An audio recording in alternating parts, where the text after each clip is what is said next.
রাধে রাধে। নমস্কার বন্ধুরা, আশা করি সকলে ভালো আছেন আমাদের পরম প্রিয় সখা শ্রীকৃষ্ণের আশীর্বাদে।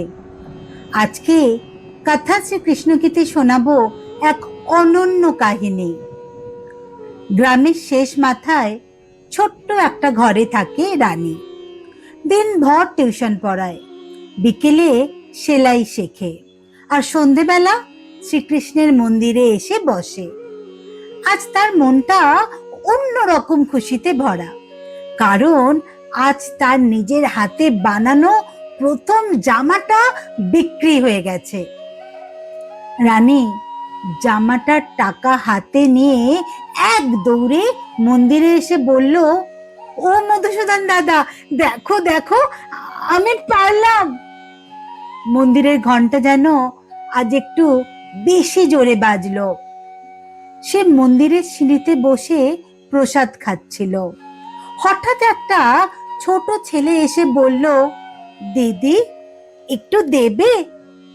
রানী হাসলো, লাড্ডুটা অর্ধেক করে তাকে দিল। ছেলেটা খেয়ে বলল, তুমি খুব ভালো দিদি। এইটুকু কথাতেই রানীর মনটা খুশিতে আরো বড় হয়ে গেল। হঠাৎ হঠাৎ এক বৃদ্ধ মানুষ পাশে এসে বললেন, মা, আজ তোমার মুখে অনেক খুশির আলো দেখছি।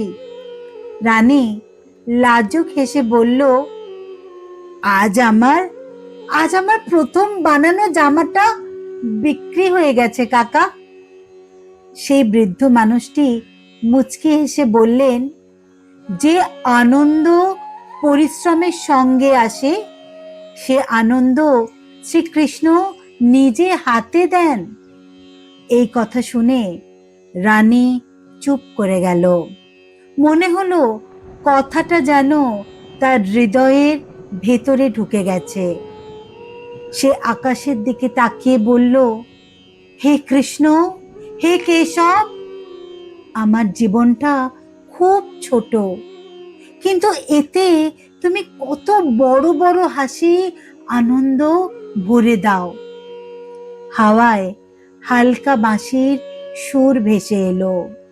রানী বুঝে গেল, আজ শুধু জামা বিক্রি হয়নি, আজ তার স্বপ্নটা এক ধাপ এগিয়ে গেছে। বন্ধুরা, জীবনের ছোট সাফল্যগুলোই হলো শ্রীকৃষ্ণের আসল আশীর্বাদ। যে আনন্দে কৃতজ্ঞতা থাকে, সেই আনন্দেই শ্রীকৃষ্ণ বাস করেন। আজ এ পর্যন্তই তাহলে বন্ধুরা। এরকম আরো এমন শ্রীকৃষ্ণের অন্তরছোঁয়া গল্প পেতে লাইক, শেয়ার এবং সাবস্ক্রাইব করুন কথা শ্রীকৃষ্ণ কি, যেখানে कृष्णवाणी কথা বলে आधुनिक जीवনের ভেতর দিয়ে। और अगर आप ऐसे ही श्री कृष्ण स्टोरी हिंदी में सुनना पसंद करते हैं तो प्लीज स्टे कनेक्टेड विथ लीला राधे कृष्ण की यूट्यूब चैनल। भगवान श्रीकृष्ण আপনাদের সকলের জীবনে আলো, শক্তি ও ভালোবাসা দান করুন, এই প্রার্থনাই জানাই।